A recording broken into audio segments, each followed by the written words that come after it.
service of CNC Worldwide.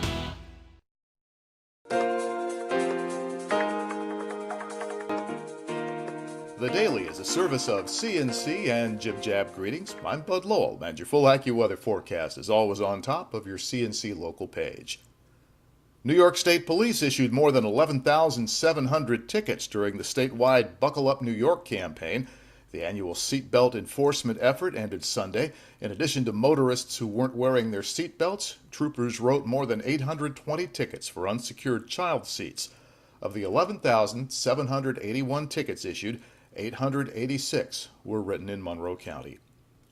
Governor Andrew Cuomo is proposing to further decriminalize possession of small amounts of marijuana, making public possession of the drug a civil offense equivalent to a traffic ticket. Having 25 grams or less of marijuana in private has been a finable violation in New York State since 1977, a $100 fine for a first violation. Being caught with the same amount in public, that's a crime, a Class B misdemeanor that results in a court date and can lead to a jail term. Governor Cuomo's proposal is to make the penalties for both private and public possession the same. Young people could have a small amount of marijuana in their pocket. During the stop and frisk, the police officer says, "Turn out your pockets." The marijuana is now in public view. It just went from a violation to a crime. Burning the drug in public would remain a crime. The governor was joined by the district attorneys of all 5 New York City boroughs as he made his announcement in Albany. He also has the support of New York's mayor and police commissioner. What he does not have so far is agreement from Republicans in the state Senate, whose votes will be needed to pass that law. Lower food prices and gasoline prices have New Yorkers feeling better about the economy than they have since the summer of 2007. The Siena Research Institute measures our consumer confidence every month, and it was up nearly 3 points in May, starting to get close to the national level. Fighting to recover from bankruptcy, Eastman Kodak is suing the city of Rochester over its property tax assessments.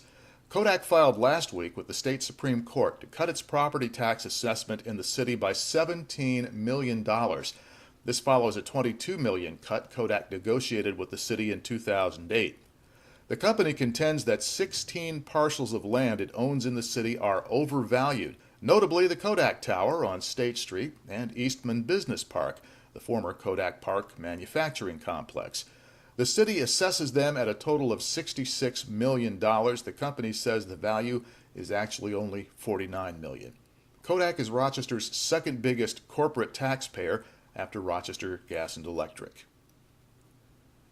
The administrator of the Monroe County Crime Lab was placed on administrative leave last month for what the county calls a personnel matter. Janet Anderson-Sequist was placed on leave May 25th.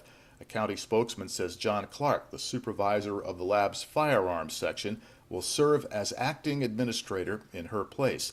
Anderson-Sequist has headed the crime lab for more than 2 years. The county has given no explanation for this matter.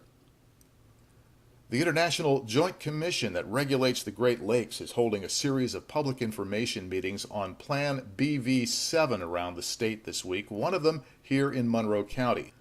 BV7 represents a major change in thinking for the IJC and the way the international panel is trying to regulate the level of Lake Ontario and the St. Lawrence River. The concept is to let the lake take a more natural pattern of high and low water levels in order to help restore natural wetlands.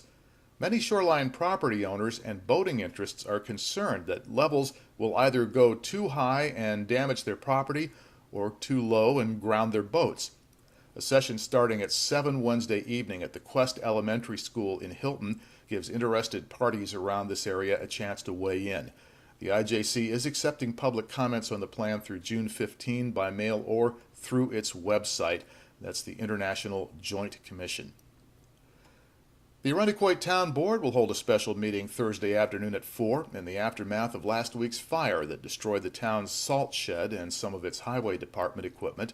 The meeting in the Broderick Room at Town Hall, 1280 Titus Avenue, is to consider hiring a company to advocate for the town through the insurance claim process.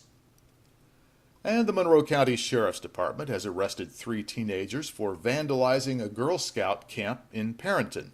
The department says 18-year-old Vincent Breen and 18-year-old Michael Duell of Fairport, along with 19-year-old MCC student Justin Gibson, kicked in doors, broke out windows, and set off fire extinguishers inside Camp Piperwood.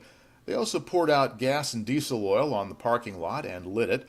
Then they finished up by stealing the camp's ATV and driving it around the property. All three are charged with criminal mischief, burglary, arson, and grand larceny. A witness spotted their joyride and saw them abandon the ATV and called the sheriff's department, and a deputy nailed all three as they tried to drive away. They're being held in the Monroe County Jail for this escapade in lieu of $20,000 cash bail. On this page, you can find links to these and other stories. At the bottom, links for you to use. They're in that gray bar along the bottom of the page, and you can post your own news updates to us. Sports and salutes. Tell us what you think is important, and if you see news happening and you get a picture of it, send it along to us. Next news as it happens, updates when necessary. I'm Bud Lowell, CNC News.